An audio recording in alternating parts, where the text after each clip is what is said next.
Now this, the U.S. government is falling behind in the cyber war against terrorist groups. ISIS alone posting nearly 100,000 tweets per day, spreading their extreme ideological message and recruiting vulnerable youth in Western countries, in America especially. All Dulles Area Muslim Society Executive Director Imam Mohamed Magid joins us now. Imam, you've actually stopped kids from joining ISIS. How did you know they were trying to join, and how did you persuade them not to?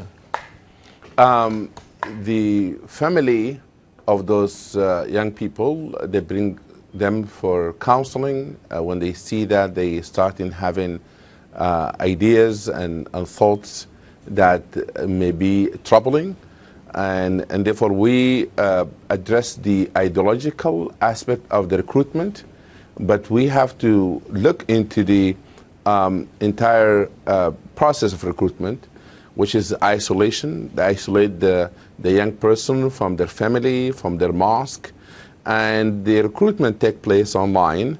Therefore, ISIS, they create mistrust between young person and his family and their imams, and they start having them to withdraw from their friendship and their safety net, right, social safety net, and then they start tweeting to them and texting them and emailing them. Therefore, they engage them online. Therefore, we restore the trust between that young person and his family and explain to him the Islamic perspective, what Islam says. Islam says taking one innocent life as if you have taken the life of all humanity. Right. Saving one life, saving life of all humanity. Imam, what I'm curious about, because this term self-radicalization I don't think exists. I think these kids are obviously vulnerable, but to your point, there's an extreme effort that goes into reaching them. Why do these kids, what makes one kid more vulnerable than another? When you look at the kids who have that you've had to rescue from this, was it something, upheaval within the family? Did someone lose a job? Did something happen at school? Is there something that triggers them and makes a certain kid more vulnerable than others?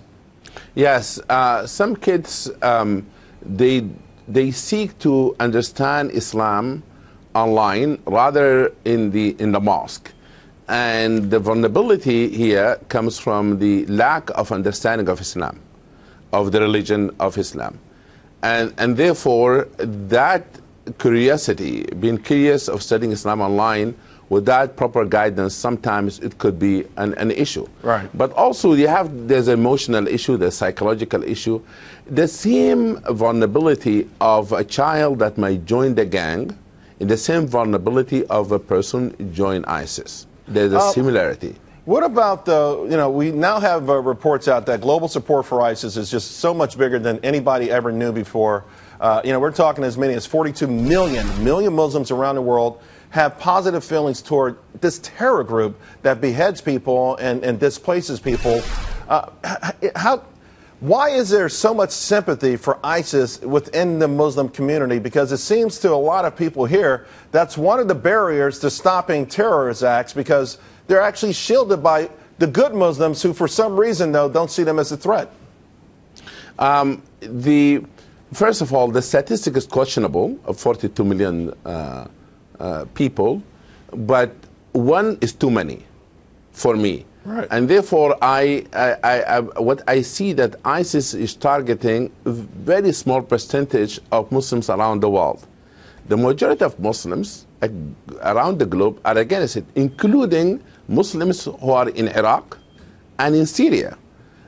If the ISIS were able to recruit that many people, reaching out to those millions of people, then we'll have people in Syria and Iraq joining them. But we have many people against them. But one is too many. I'm very worried. I'm very worried about the recruitment. I think one is too many, as I just mentioned. Well, I got to tell you, why I'm determined to stop it. We want to salute you because you've already stopped it, and we want to applaud the efforts that you've made and the efforts that you want to make. And it's these kind of conversations that we all need to have to understand it's an amazing threat. To your point, even if one kid is radicalized this weekend and blows something up, it hurts everyone. Imam, great job. We appreciate your time this morning. Hey, Charles, quick.